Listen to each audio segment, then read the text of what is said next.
우리 어린이 주일을 맞이해서 우리가 함께 한번 어린아이에 대해 어린아이 같이 되라라는 주님의 말씀의 의미가 무엇인지를 한번 살펴보려고 합니다. 우리가 살다 보면 때로는 기대하지 않았던 사람이나 대상을 통해서 우리가 큰 깨달음 얻을 때가 있죠. 특별히 제가 강아지를 키우고 있는데 때로는 어떨 때는 강아지가 사람보다 낫습니다. 그렇죠? 저는 그것만 보면 아주 눈물이 나서 잘 보지는 못하는데, 사람들은 자기에게 뭔가 이득이 되고 득이 돼야 그 사람을 가까이 하고 그 사람하고 친하게 지내고, 그죠? 오죽 사람을 믿지를 못하면 사람들이 진짜야? 진짜야? 그 말을 그렇게 많이 할까요? 인생 살다 보면 믿는 도끼 하도 발을 찍혀가지고, 그죠? 하도 사람은 정말 자기에게 조금만 해가 된다 싶으면 너무 등 돌리는 게 사람입니다. 근데 여러분, 강아지는 어때요? 심지어 자기를 학대하고 자기를 갖다 내다버리는 그런 주인인데도 불구하고 그 주인이 버린 자리에서 그 주인이 돌아올 때를 기다리는 강아지를 보면 그냥 사랑했던 주인도 아니고 잃어버린 주인도 아닌데, 여러분, 강아지들 똑똑해요. 자기 버리는 거 알아요. 그는도 말없이 묵묵히 따라가서 그 주인이 오기를, 눈이 오나 비가 오나 그 자리에서 여러분 기다립니다. 사람은 조금만 뭔가 자기에게 해가 된다 싶으면 등 돌리고 안 쳐다보는 게 사람인데, 강아지는 자기 싫다고 버린 주인인데도 눈이 오나 비가 오나 기다려요. 때로는 강아지가 사람보다 낫습니다. 한번 마음을 주면 바꾸지 않는 그들의 그 충직함. 정말 하나님께서는 그런 충성스러운 미물을 통해서 우리에게 말씀하시는지 몰라요. 좀 배워라. 좀 보고 깨달아라. 때때로 어린아이가 어른보다 날 때가 있어요. 닉 부이치치라고 아주 유명한 강사가 있습니다. 태어날 때부터 사지가 없었어요. 그저 가진 거라고는 짧은 다리, 몽땅 짧은 다리 하나, 그게 전부예요. 그래도 불구하고 그 친구는 포기하지 아니하고 불굴의 의지를 가지고 수영도 배우고요, 드럼도 배우고요, 얼마나 열심히 인생을 사는지 몰라요. 그래서 나중에는 그가 아주 유명한 강사가 됐습니다.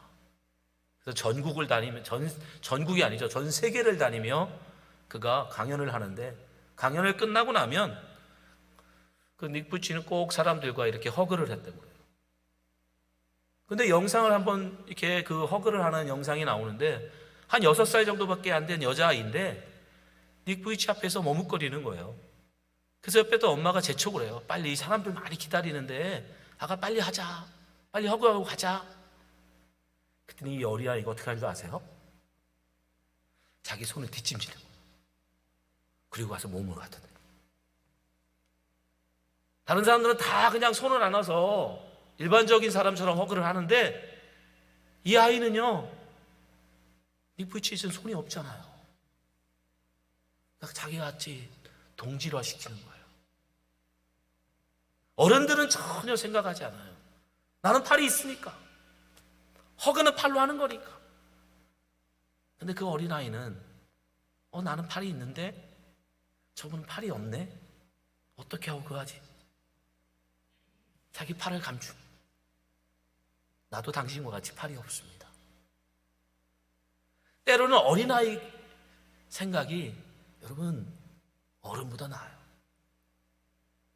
오늘 예수님께서도요, 어린아이 하나를 데려다가 제자들을 가르쳐 주시는 거예요. 이 아이가 너희보다 낫다. 그러면서 뭐라고까지 하세요? 이 어린아이와 같이 되지 않으면 너희들 천국 못 간다. 예수님께서도 지금 우리에게 어린아이 하나를 가운데 세우시고, 이 어린아이가 너희보다 낫다. 우리는 어리다고, 우리는 아직 못 배웠다고, 아직 미숙하다고 사람 취급도 안 하는데 예수님은 오히려 그런 어린아이 하나를 데려다가 제자들에게 말씀하시는 거예요. 이 아이가 너희보다 낫다.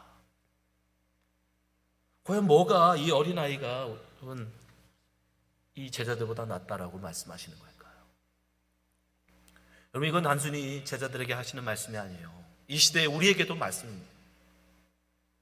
우리의 신앙이, 우리의 믿는 바라고 생각하고 있는 우리의 믿음이 여러분 어린아이보다 못하면 주님은 말씀하세요. 결단코 천국에 들어가지 못하리라. 여러분, 이건 예수님의 제자의 말씀이 아니에요. 바울의 말이 아닙니다. 바로 예수님의 말씀이에요. 그 천국의 주인 되신 예수님의 말씀이에요. 너희가 어린아이와 같이 되지 아니하면 결단코 내버려요. 어떤 다른 방법으로도 안 된다. 그러니 여러분, 우리는 귀 기울여서 들어야 돼요. 무엇이 어린아이 같은 믿음일까?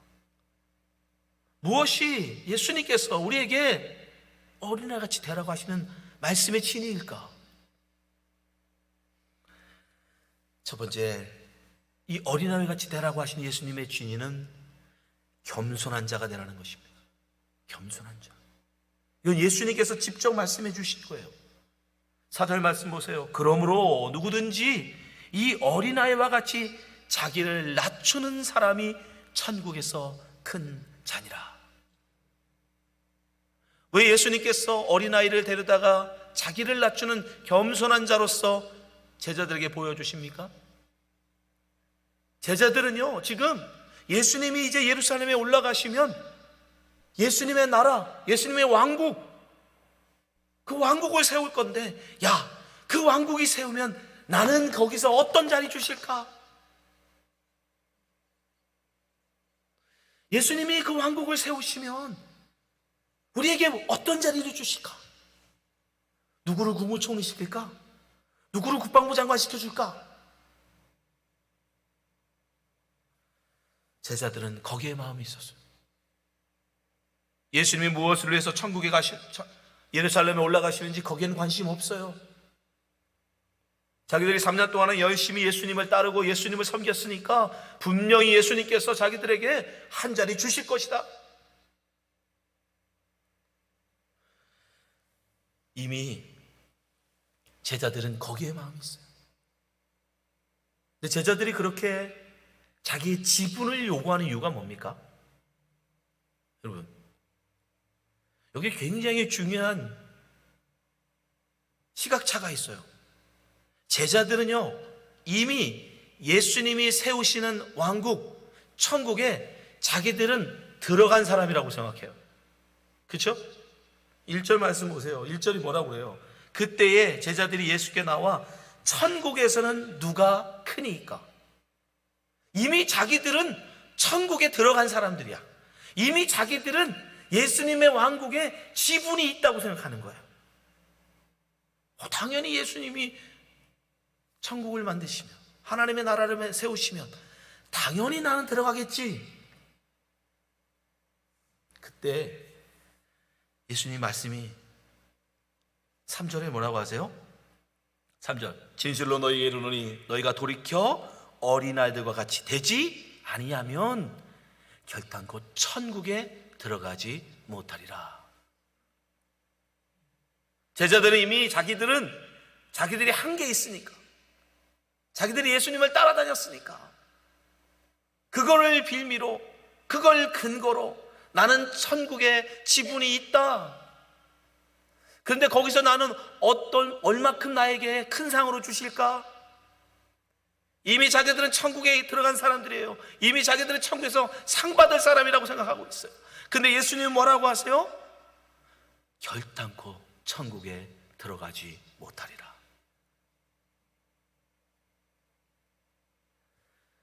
그 어린아이를 세우시면서 겸손할 것을 말씀하시네요. 어린아이들은 자기가 한 걸 가지고, 여러분, 왜 어린아이가 겸손합니까?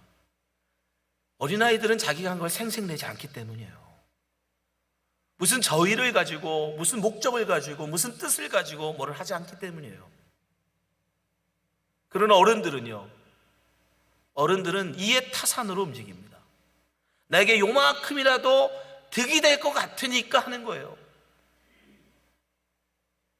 자기들이 3년 동안 따라다니고 예수님을 섬겼으니까 분명히 뭘 주시겠지. 여러분이 혹시 지금 신앙생활을 그런 마음으로 하고 계시는 거 아니에요? 내가 이만큼 예수님을 위해서, 내가 이렇게 주님을 위해서 열심히 신앙생활을 했는데 뭘 주시겠지? 예수님은 그건 겸손이 아니라고 말씀하십니다. 어린아이같이 되라. 돌이켜 어린아이같이. 내가 이걸 한다고 뭘 주든 안 주든 그런 이해 타산으로 목적을 가지고 뭔가 의도를 가지고 하는 그런 선행, 여러분 그게 바리새인의 의예요. 바리새인들이 그렇게 목숨 걸어서 하나님 앞에 의롭게 살고자 몸부리셨던 이유가 바로 그 의를 내세워 하나님 앞에 대가를 요구했기 때문이에요. 그러나 주님은 말씀하십니다. 어린아이같이 되지 않으면 결단코 천국에 들어가지 못한다. 어린아이가 부모에게 여러분 효도하는 게 이유가 뭡니까? 부모님 나를 낳아주셨으니 내가 마땅히 효도로서 갚아야지. 어린아이가 그런 마음으로 효도합니까? 아니에요. 부모님이니까. 부모님이 말씀하시니까. 어른이 내게 말씀하시니까. 그냥 기꺼이 그 말에 순종하고 따라가는.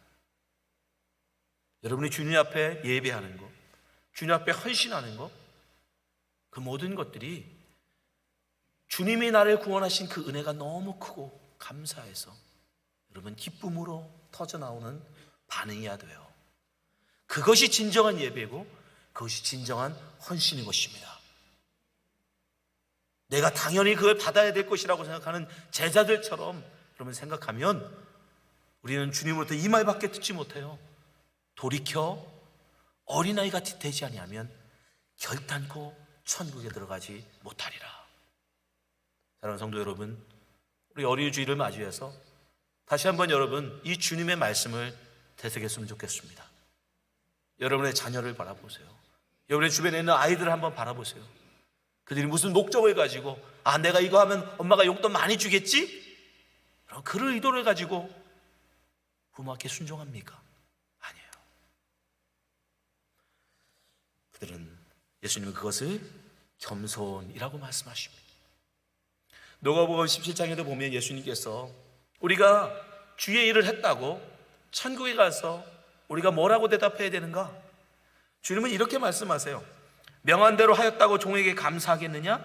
이와 같이 너희도 명령받은 것을 다 행한 후에 이르기를 우리는 무익한 종이라 우리의 하여야 할 일을 한 것뿐이라 할지니라. 여러분 이게 우리가 주님 앞에 섰을 때 네가 수고했어. 네가 정말 이 땅에서 많은 헌신했더라. 너 교회에 정말 열심히 헌신했더라 라고 말할 때 우리 입에서 뭐가 나와야 되느냐? 우리는 무익한 종이라 우리의 하여야 할 일을 한 것뿐이니이다. 그 고백이 나와야 된다는 거예요. 그건 어디서 나와요? 겸손함에서 나오는 거예요. 겸손함. 내가 당연히 그건 받아야지. 내가 제자인데, 내가 주님을 위해서 얼마큼 헌신했는데, 여러분 그거 정립해두면, 그거 적어두면 여러분 그건 겸손이 아니에요.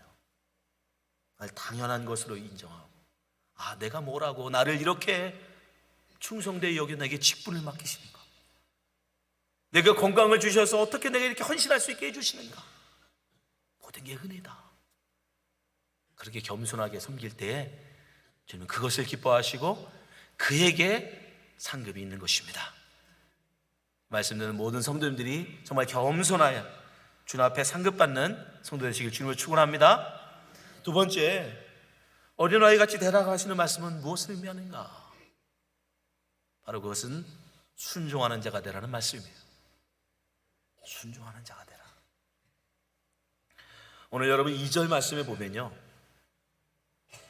예수께서 한 어린아이를 불러, 옆에 있던 게 아니었어요. 불러요. 그리고 어떻게 해요? 가운데에 세웁니다. 근데 우리가 1절부터 4절에 보면요, 분명히 등장인물은 셋이에요. 제자들, 예수님, 어린아이. 그런데 분명히 등장인물은 셋인데 어린아이는 여기서 한마디의 말도 없어요. 제자들은 누가 천국에서 큽니까? 막 예수님한테 그거 가지고 따져요. 근데 어린아이는요, 전혀 그런 말이 없어요. 내가 왜 가야 돼요? 사람들 앞에서 쓰는 거 부끄러워서 못해요. 다른 사람 시키세요. 뭐 이런 말이 없어요. 어린아이 어떻게 합니까? 결국 말씀대로 되면 어린아이는 예수님이 오라 하니까 온 거예요. 서라 하니까 선 거예요. 예수님의 말씀에 아무런 반대도 저항도 망설임도 없어요. 그저 오라 하면 오고 서라 하면 서요. 지금 일부러 마태가 일부러 우리에게 보여주고 있는 거예요. 이런 어린아이의 순종. 제자들은요, 이미 예수님이 수없이 말씀했어요. 내가 예루살렘에 올라가면 너희들이 생각하는 그런 나라 아니야. 그럼에도 불구하고 제자들은 여전히 그저 예루살렘에 올라가면 예수님이 세우실 왕국에서 나는 어떤 자리 맡을까? 내게 어떤 상을 주실까? 거기에만 마음을 두는데, 이 어린아이는 그저 순진하게 예수님이 오라면 오고 사람들 앞에 서라면 서고 오직 말씀에 순종하는 삶만을 보입니다. 예수님이 바로 그런 어린아이 같이 되지 아니하면 결단코 천국에 가지 못한다라고 말씀하십니다. 여러분의 순종은 어떻습니까? 여러분이 예수님의 말씀 앞에 어떤 순종을 보이고 계십니까? 여러분, 이 어린아이의 순종은 어디에서 나옵니까? 바로 순진함에서 나오는 거예요. 여러분, 우리가 왜 주님의 말씀 앞에 순종하지 못하는 줄 아십니까? 우리가 너무 순수해지지 못해서 그래요. 너무 때가 타서 그래요. 하나님의 말씀조차도 이제는 우리는 어떻게 해요? 내가 이것을 지켜서 행하는 것이 나에게 유익이 될까? 안 될까? 하나님의 말씀이 내게 떨어졌고 내가 그 말씀에 순종해야 된다는 게 문제가 아니라 이 말씀을 내가 지키는 게 좋을까? 안 좋을까? 내 이 말씀에 순종하는 것이 옳은가? 그런가? 우리는 자기의 기준을 가지고 하나님의 말씀을 평가해요. 그러나 순진한 건 뭐예요? 여러분, 순진하는 건 어린아이의 순수함은 평가하지 않아요. 판단하지 않아요. 그래서 낯선 사람이 얘야 내가 가서 아이스크림 사줄 테니까 가자. 그럴 때 어린아이는 어떻게 해요? 의심 없이 따라가요. 어린아이기 때문에 그 말의 의도를 의심하지 않아요. 그럼 우리는 어떻게 해요? 우리는 어른이라고 다른 사람의 말을 한 번도 순수하게 받지 않아요. 왜 나한테 아이스크림을 사준다고 그러지? 요거 1,000원짜리 아이스크림 사주고 나한테 10,000원짜리 얻어먹으려고 그러는구나.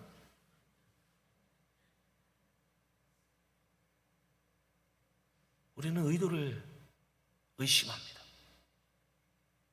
근데 문제는 하나님 말씀조차도 우리는 순수하게 받지 않는다는 거예요. 다른 사람의 말을 의심하고 다른 사람의 그 저의를 의심하고 그 의도를 따지고 묻는 그 삶이 우리 몸에 배어져서 이제는 하나님 말씀조차도 내가 이 말씀을 따라야 되나 말아야 되나, 따르는 게 좋은 건가? 나쁜 건가? 예수님은 우리에게 말씀하십니다. 너희가 돌이켜 이 어린아이 같이 되지 아니하면 결단코 천국에 들어가지 못하리라. 하나님 말씀 앞에 순수하시기 바랍니다. 하나님 말씀을 따지지 마세요. 하나님의 말씀을 따져 물은들 여러분, 그건 바로 마귀가 하와를 꼬실 때 했던 말이에요. 정령 그것을 먹으면 죽는다더냐? 하와에게 마귀가, 사탄이 심어놓은 생각이 뭐예요? 하나님 말씀 진짜 맞나? 진짜 먹으면 죽나? 왜 저런 말씀 하셨지? 동산 중앙에다 심어놓으시고, 동산 중앙에 있었어요. 선악을 하긴 하는 어디서나 볼 수 있게 한가운데 마귀가 유혹하는 거예요. 너 그 말씀 사실은 따먹으라고 하는 거야. 너 그거 따먹고 하나님같이 되라고 하는 거야. 말씀을 의심하는 순간, 여러분의 말씀을 순수하게 받지 않는 순간 우리는 반드시 불순종합니다. 제가 장담해요. 하나님의 말씀을 순수하게 받지 아니하고 그것을 의심하는 순간, 따지는 순간 우리는 반드시 선악과를 따먹게 돼 있어요. 사랑하는 성도 여러분, 어린아이 같이 된다는 것은 다른 게 아니에요. 하나님의 말씀이 떨어지면 말씀에 순종하는 것입니다. 말씀에 의지하여 깊은 곳에 그물을 내리라 하시면 내리는 거예요. 풀무불에도 들어가라 하시면 들어가는 거예요. 사자굴에도 들어가라 하시면 들어가는 것입니다. 풍랑 속에라도 무리를 걸으라 하시면 걷는 거예요. 그렇게 말씀 앞에 순수하게 순종할 때, 오라면 오고 서라면 서는 그런 어이같이 말씀에 순종할 때 그 말씀의 놀라운 역사가, 능력이 나타나는 것입니다. 이 자리에 말씀 듣는 모든 성도님들이 정말 이제 말씀 앞에 순수한 어린아이 같이 되시기 바랍니다. 말씀을 의심하지 마세요. 말씀을 따지지 마세요. 나의 이해 타산으로 말씀을 보지 마세요. 내게 주신 말씀이면 아멘으로 순종하는 것입니다. 아멘으로. 그럴 때 우리는 어린아이 같이 하나님의 말씀에 순종함으로 하나님의 나라를 누리게 될 줄 믿습니다. 오늘 어린이 주일을 맞이해서 예수님께서 어린아이를 세우고 제자들에게 말씀하십니다. 너희가 돌이켜 이 어린아이 같이 되지 아니하면 결단코 천국에 들어가지 못하리라. 어린아이가 된다는 것은 무엇입니까? 겸손하다는 뜻이에요. 자기가 한 것을 자랑하지 않아요. 의도를 가지고 뭘 하지 않습니다. 목적을 가지고 하지 않아요. 주님의 말씀이기에 순종하는 거예요. 어떤 아이는 어른의 말을 의심하지 않습니다. 순수하게 말 그대로 받아들여요. 그것이 비록 자기에게 해가 되는 말씀이라도 그들은요 의심 없이 따라갑니다. 우리도 하나님이 우리에게 말씀하시면 우리는 말씀에 순종하는 것입니다. 그것이 어린아이 같이 되는 거예요. 오늘 이 아침에 말씀을 듣는 모든 성도님들이 정말 어린아이와 같이 하나님의 말씀을 순수하게 말씀으로 받고 순종하심으로 주님의 복을 누리시는 성도가 되시기를 주님으로 축원합니다. 기도하겠습니다.